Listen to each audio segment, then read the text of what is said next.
first step is getting her attention, and you want to do that in a relaxed manner. What that means is you want to relax her, make sure that she feels safe when you approach. So you would approach her, get her attention by saying, "Excuse me, miss," and then getting her to look up and then say something you have to say, whether it's a direct compliment or whether it's something to do with the situation. A direct compliment might be, "I saw you from across the room and you just had something about you. I had to say hi and introduce yourself."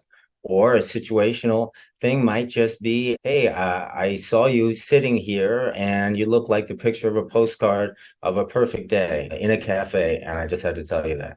Or it could be any number of things, but it's always that you don't really want or need anything. You're just there to give her something. And that's the biggest way to approach a woman, not to go get something.